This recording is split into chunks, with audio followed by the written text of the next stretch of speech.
My name's Janice Myers and I am an artist from Liverpool. I am Corazon Maguma. I am the London Community Coordinator for the World Reimagined. I'm currently the Community Coordinator for the World Reimagined project with the LCR team. Well, I come from originally a corporate event space, all different kind of events, live events and stuff. And also I'm creative, I make music and content, I produce sets and do set design as well. But I kind of changed my trajectory during the pandemic because I wanted to really focus on things and environments that had integrity and purpose, as opposed to maybe the spaces I was existing in before was kind of wasting the things that I wanted to do. So I found myself at this project.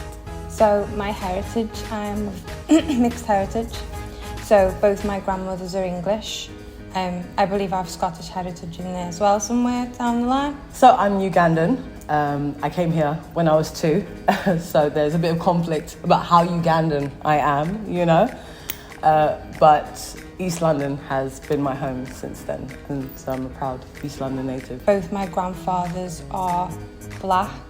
My grandfather on my mother's side is from Jamaica, and his ancestry is, it's interesting actually, because when I researched his ancestry, it traces back to England. So even though he's a black man from Jamaica, he came over from the Windrush, his ancestry is interwoven with the enslaved people and the people who were the enslavers. And then on my father's side, my grandfather is from what is now known as Liberia, from a tribe called the Kru tribe. The Kru tribe have a long history of travelling to Liverpool pre-colonial times, and they were seafarers. So during the enslavement of African people, they were very knowledgeable of the world and the things that were going on at the time. And because of their use as seafarers, they were used to work on the ships. And they also were known for having like a freedom or die mentality. So a lot of the time, the tribe themselves were very difficult to capture. So they would either run away or they would kill themselves, which is something when I found out, it was kind of, it really resonated with my spirit, because I'm very much like that as a person. I'm very much like, I don't like to be confined. And if that was ever the case in my life, I don't know what I'd do. I don't know how I would deal with that. But yeah, that's my heritage. East London is the best, okay, and I say that without bias. It is a space where loads of communities collide. You know, it has a large Asian community, a large black community. It had this working class white community that existed in that space, you know, the pub culture and stuff like that. So I feel quite attached to all of those things that exist in that space, because at one point or another I've been connected to these communities that are not Ugandan or, you know, or spaces that usually exist, but it's part of the experience of being in East London. It's really nice to have so many friends from different backgrounds. So I grew up in an area in Liverpool called Wavertree. I went to a school that was predominantly white. I was the only child of colour in my class, which was quite difficult because I didn't really integrate very well. I used to get bullied, but I didn't realise that I was being bullied, because I used to think that the other kids were silly for the reasons why they were bullying me. I didn't understand it. So I was quite isolated as a child. I went to, actually first of all, a primary school in East London, East Ham, called New City, so it was predominantly white. And then I went to Plashet for 3 of 5 years, which was predominantly Asian. So I kind of got to, and then I went to another secondary school actually in South East London / Kent. That was again predominantly white. So I got a chance to experience these different spaces, and I think much like Janice, there's times that I didn't realise that I was alienated in these spaces. I didn't realise that I was so the other. But then going into secondary school and starting to like venture out into the world, I started coming into toxic A lot of my family are from Toxteth as well. So it was quite nice because it's a more multicultural area, and my school is very multicultural. So my teenage years, I became a lot more integrated within my community, and I found my voice and my confidence in performing arts. So I worked with a performing arts organisation called Positive Impact, which is a fantastic organisation. I was heavily involved in community art as well during this time. Between about 2003 to 2010, there were a lot of community arts programmes that were happening within the city at that time, which was great for me because I love those types of things, and I was definitely a beneficiary of those things that were happening at that time. So. But at the same time, you know, the community, my neighbours, the place that I played and grew up and where my house was, I felt I belonged there, and certainly had no question about that. I think it's just you get older and your experience, like, you know, having the foresight and the hindsight to be like, oh, okay, maybe this wasn't what I thought it was. But at the same time, I love the fact that I have this personal experience with these cultures, because it's an essential part of like tackling, you know, that internal bias before it even happens. You know, I feel like I have an experience of certain cultures that makes it impossible for me to have a prejudice against them or to adhere to a stereotype, you know, because I'm like, no, I've met people from this community. This is not true of everyone. It couldn't possibly be. So working with the World Reimagined has been a breath of fresh air, because I feel like it's something that I've always done naturally, is to bring different community organisations together and working within the community. So it's a job doing something that is almost like breathing to me. Being involved with the team is such a refreshing experience, because the team are such lovely people. And I'm not just saying that because you guys are around, but it's such a nice feeling to work with people that understand your mission and your objective as a creative. And you know, that understanding of how important it is to bring arts within the community and bring people together, and also to bring that knowledge of our shared history and bring everybody, you know, make everybody understand where we're coming from as Black people and people of colour in the community, where we might not have been understood before.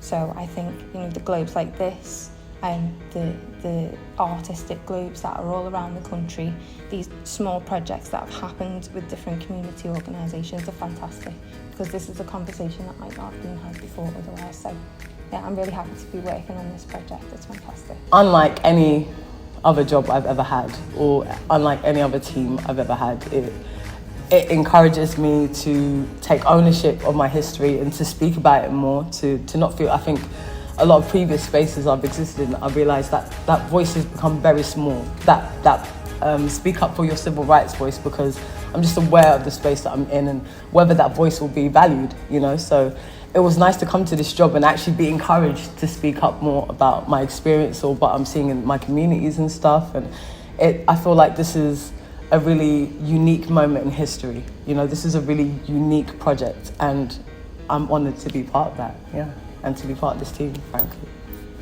The Canning Graving docks are important because they encapsulate some of that early history of Liverpool's docks back in the 18th century. This is the oldest above ground part of the dock system, and it encapsulates those stories of the early development of the docks, and the reason why the docks developed were that national and international trade. Initially trade along the Irish Sea coast, around the Irish Sea, and then developing that transatlantic trade, and very soon Liverpool moved into the trade in enslaved African people. The Canning Graving Dock has a very long history, operating from the 1760s through to the 1960s, and the ship behind me is a pilot boat from that very latest phase of activity on this site in the mid-20th century. And there are so many stories encapsulated in this site because of that long history of ships coming here to be cleaned and repaired. Yes, so the Canning Dock area is behind us, as you can see. Canning Dock was named after George Canning. He was the Foreign Secretary, I believe, and he was the shortest Prime Minister that the UK ever had. He died in 1927. So the legacy that he has left spans right across the country, not only in Liverpool, but also in many areas in East London. So you'll find a lot of correlation between the two areas and the names of the streets. You have places like the Canning Dock and Canning Town. You have Custom House, which is also prominent in Liverpool. Royal Albert, and you have the Albert Dock here as well. National Museums Liverpool are undertaking what they're calling the Waterfront Transformation Project. So the Canning Dock redevelopment is part of the International Slavery Museum, the Maritime Museum over there and the Hartley Pavilion, and also the Museum of Liverpool, one of the gallery spaces in there called the Global City. And the idea with this redevelopment is to bring out this narrative of transatlantic slavery and to develop that into one that feels empowering for the people who it has taken so much from.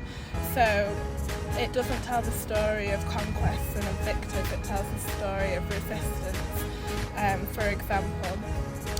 So we are working on co-production, working with Liverpool communities, black people in the city, to understand how they want that narrative to be told, how it can come from within the museum but also outside in the public realm on the Canning Dock particularly, and how those spaces can be used as educational tools, how these little the buildings, the outposts around here can be commercial outputs that really can help empower the community and put business back into black communities as well. I hope that everything that NML are setting out in their intentions comes to fruition really. I think for our community as the black community of Liverpool, we've had lots of pushback and resistance in the past when we've tried to bring to light the realities of what happened around the transatlantic slave trade of enslaved Africans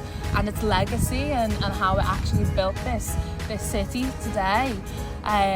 You know, I always refer back to the late Eric Lynch. He had tried to really push the realities of the legacy in our city for a long time. Unfortunately now, only after he's passed away, we've seen the first plaque erected that actually corrects the narrative around William Brown Street. That's just one of 10.